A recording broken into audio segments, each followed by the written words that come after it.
Roberts, and I'm from Corinth, Texas.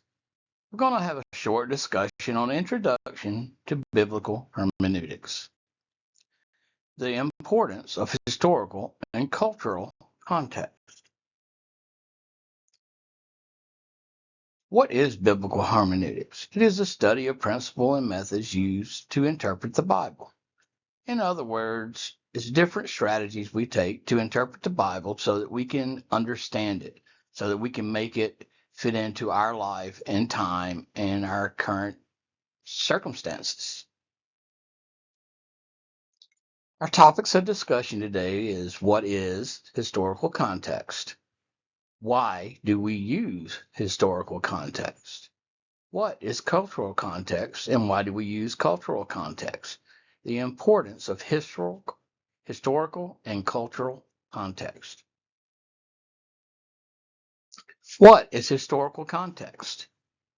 It uncovers the author's audience, political, economic, and religious environments at the time. It honestly just sets the scene for us. Take example, if we had a play without any setting or backdrops, we wouldn't be able to understand the play very well. The same goes when we're interpreting the Bible. If we don't understand what was going on in the time with their politics, with their economics, and even with their religious practices, we would never be able to understand who the author was writing to and why were they writing to them.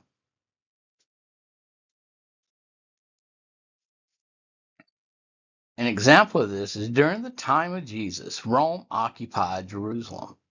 The Romans heavily taxed the Jewish people, making a very difficult time economically for the Jewish community.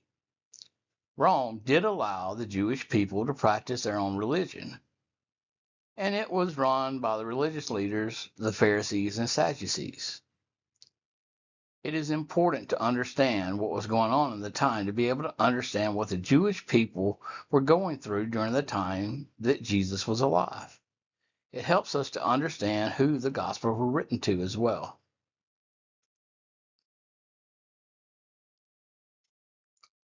Cultural context, on the other hand, lets us into the social norms, values, and languages. The cultural context helps us to bridge the gaps between the original audience and to us.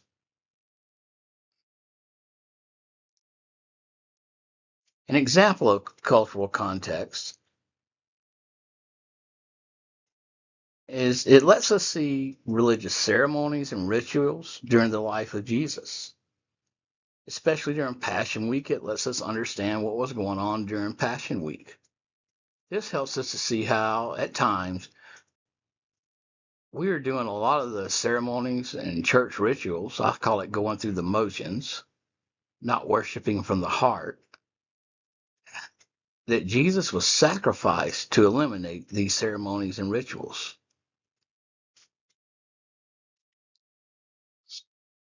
The importance of historical and cultural context. Without knowing the author's audience and the circumstances which they lived in, we would have no way of knowing the intended message the author was trying to relay. This allows us to relate to the original audience and bridge the gap with our own experiences.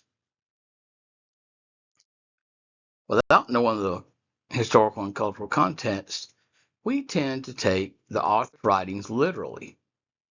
This can cause a misinterpretation of the author's intended message. By using historical and cultural context, it helps us not only to understand the original message, but also relate the message to our lives and our current time and culture. Using the same example of the Roman occupied Jerusalem, we can start to understand the expectations the Jewish community had for the coming Messiah. The expectation was to come as a warrior to save the Jews from the Roman occupation. By looking through the lens of the Jewish people, we can see in our own bad circumstances, we put expectations of what we want on God. In conclusion, the historical and cultural context is a vital tool of biblical interpretation. Without the proper context, we miss the desired audience and message the author originally intended. We also find it difficult, if not impossible, to relate to the message God was using the author to relay.